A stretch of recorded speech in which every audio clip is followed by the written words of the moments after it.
What is a plumbus, and what does it even do?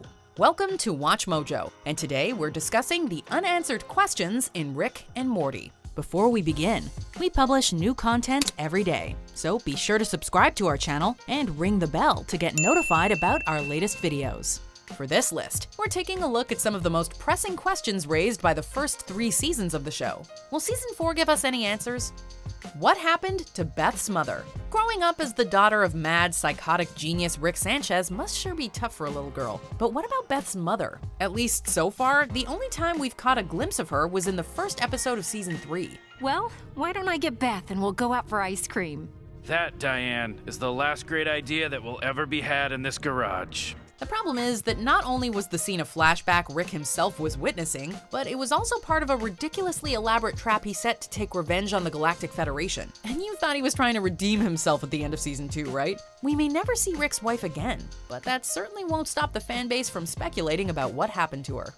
What is Rick's true origin? And speaking of speculation and character origins, what about Rick himself? And no, we don't mean the absolutely insane Doc and Marty short that served as inspiration for the actual Rick and Morty.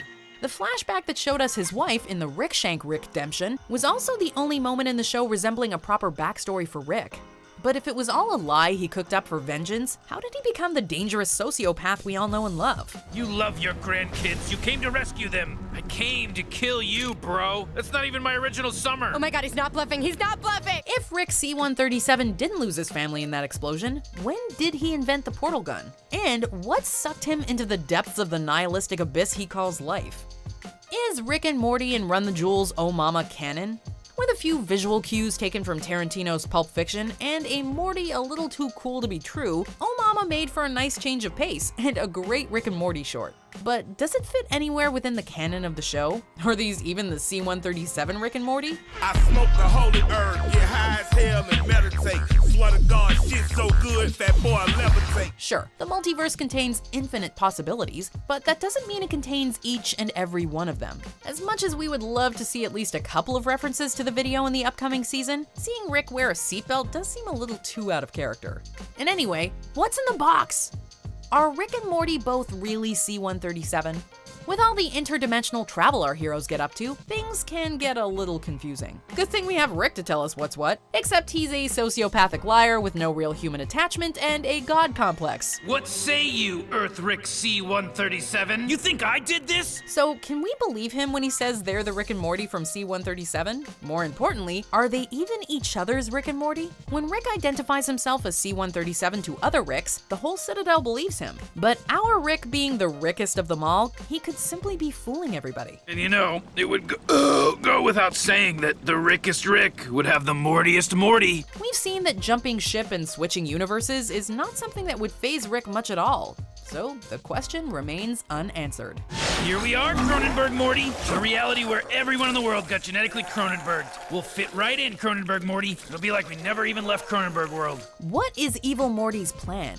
He first appeared in season 1, revealed to be the mastermind behind the Rick murders and Morty kidnappings for which Rick C-137 was being framed. Mortys have no chance of defeating a Rick.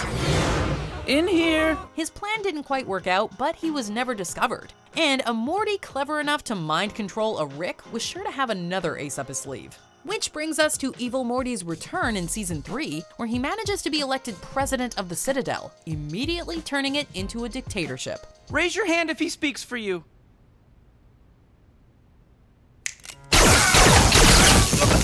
Is that enough off the top? Don't know.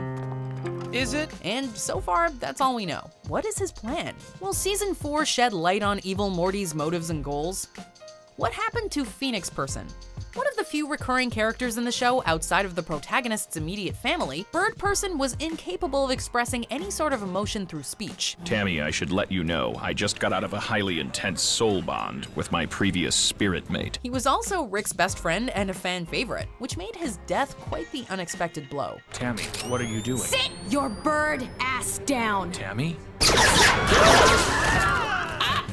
Birdperson! After his new wife Tammy revealed herself to be a deep cover agent for the Galactic Federation and shot him at point-blank range in the finale of the 2nd season, we all assumed Birdperson was gone for good. But in the post-credit scene of season 3's first episode, he was brought back to life as a cyborg, Phoenix person.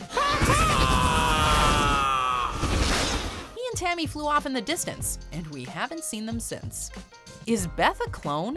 At the end of the ABCs of Beth, after Rick and her daughter spent some quality time together and came to the realization that they're probably just as bad as each other, Rick offers Beth a way out. I can make a clone of you. A perfect instance of you with all your memories, an exact copy in every way. It'll love and provide for the kids, do your job, and consume broadcast network reality TV on the same allegedly ironic level as you. He could clone her, leaving the clone on Earth while the real Beth goes off on adventures.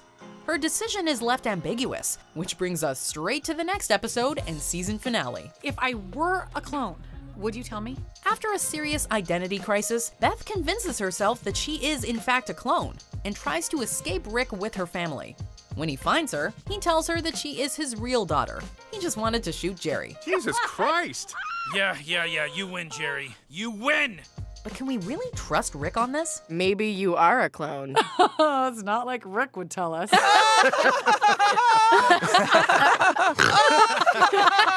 Do you agree with our picks? Check out these other great clips from WatchMojo, and be sure to subscribe and ring the bell to be notified about our latest videos.